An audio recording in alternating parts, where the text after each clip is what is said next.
Hey, how's it going? Today you and I are going to be using a Ninja Crispi microwave to make some chicken Parmesan from scratch. And it's going to be good. And yes, as weird as it sounds, I did say microwave. Can we pull this off, or is it going to be a huge fail? Watch this video and find out. So you ready? Let's get into this. Alright, for this recipe we're going to need 2 trimmed 8-ounce chicken breasts, a couple of large eggs, some Italian breadcrumbs, all-purpose flour, mozzarella cheese, a little bit of salt and pepper, some dry parsley as a garnish at the end, and some marinara sauce. You can make your own fresh marinara if you'd like, but I figured that this recipe is going to be something where you want to create it quickly, and making marinara is a little bit more time consuming, so we're just going to use something out of the store. This time I happen to use Yo Mama's marinara sauce, and the reason I picked this is because it says Yo Mama's on the front.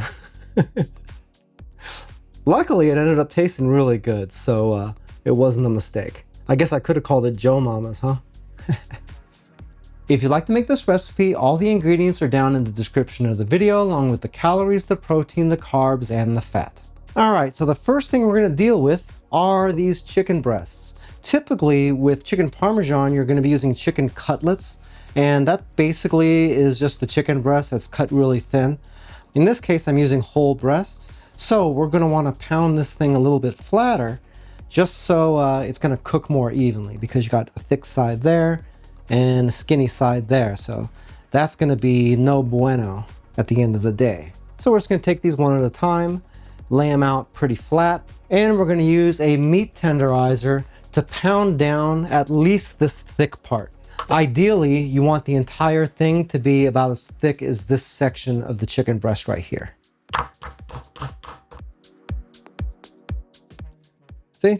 You can see I'm using the pointy side. That's because it's going to help tenderize this meat just a little bit more as well. That will annihilate it just a little bit though, but I don't care too much because we're going to be flouring and breading these anyway. But anyway, we just rinse and repeat for the other breast.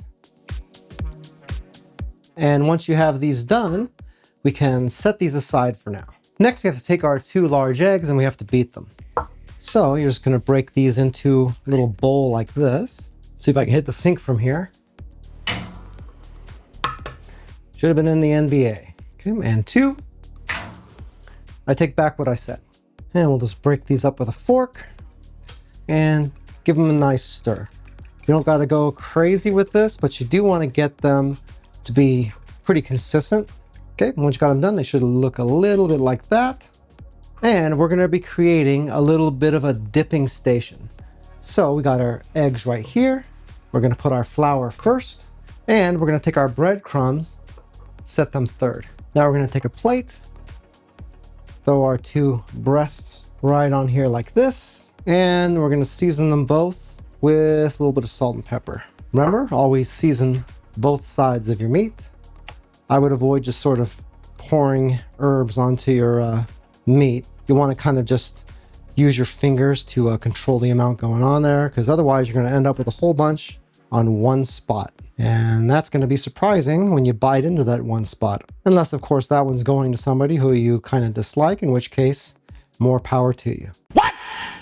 All right, next we're going to do sort of an assembly line thing with our chicken. We're going to dip it in the flour first, and then the egg, and then the breadcrumbs. After you've done that, we're going to set them onto this glass tray that comes with the Ninja Crispi microwave. As you can see, I have the crisper plate in here already. I probably should use bigger bowls than this, but we're going to make do. You just got to make sure that you get good coverage on each piece.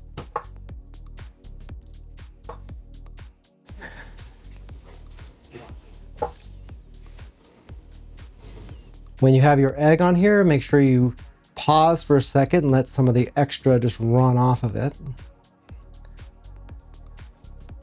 Okay, there's one.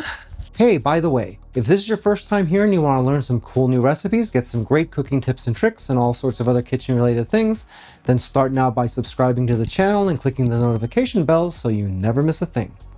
All right, once you finish, they're going to look a little bit like this, and we'll be ready for our next step, which would be going into the Crispi microwave. Next, we'll open up the Crispi oven, And we're gonna put the glass tray in the very top section right here. We're gonna be both air frying and microwaving on this, so we're gonna use the Fusion Crisp function. And you can see that it is blinking the microwave light here. That's because it wants us to set the amount of time for the microwave cooking, which we are going to put down to 2 minutes. Once you've got that set, we'll flip over to air fry, and we're gonna want this at 16 minutes.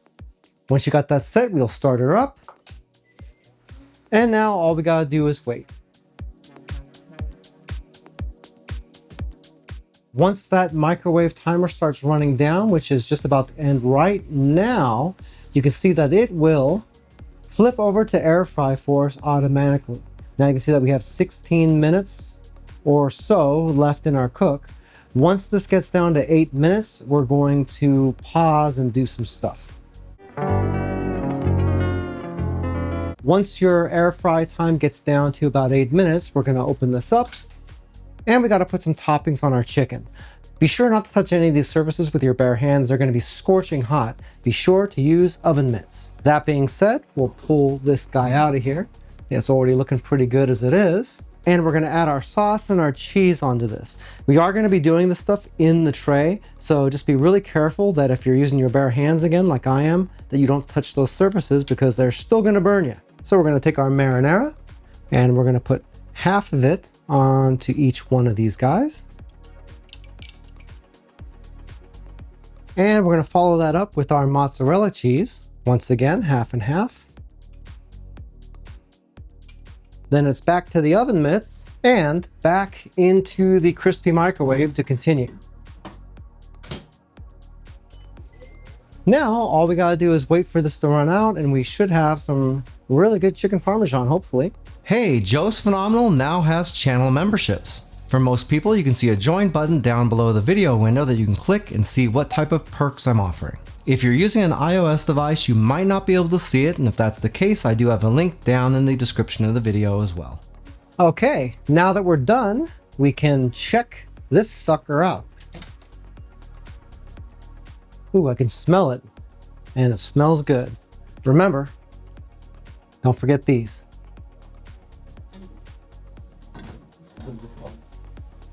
And that is looking pretty darn good. Let's plate this up. Okay, first I'm going to put a little bit of extra marinara down on the plate, just because. We'll set this down just like that.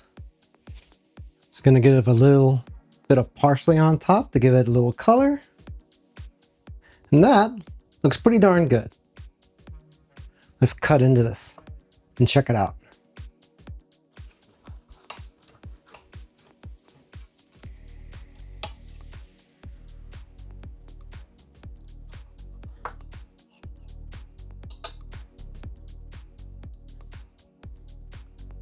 Well, it looks really good. Not bad at all. And that stigma that goes along with this, thinking that the microwave is going to ruin the meat, which is something I've always believed myself. Well, this thing's proven me wrong, because I can't tell at all that this spent any time being microwaved. Looks like the cheese might be a little bit dark there, but it really isn't. That's just a little bit of char on there. You can see everything underneath is just perfect. If that bothers you at all, that this is a little bit on the dark side, then that's perfectly fine. You can just wait until you get to 7 minutes instead of 8 minutes to add the cheese and marinara sauce, and you'll be good. But I think that looks great. For those of you that thought that that cheese was too dark on the chicken Parmesan, I redid it. Except this time I waited until there was 6.5 minutes left instead of the 8 before I put the sauce and the cheese on top. That way you get this as a really good frame of reference. And now I'd say that's probably looking a lot closer to what you might like.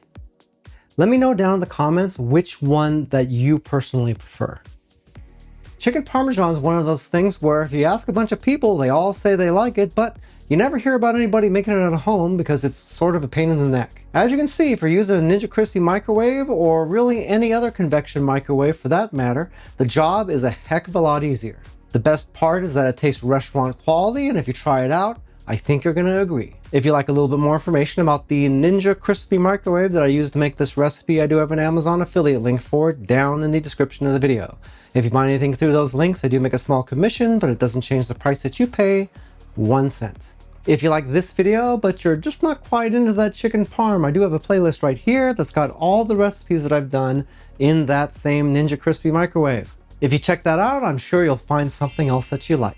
Well, that's it for now. I hope to see you back again here really soon. And until that time, I'm Joe, and I hope you have a phenomenal day. Take it easy.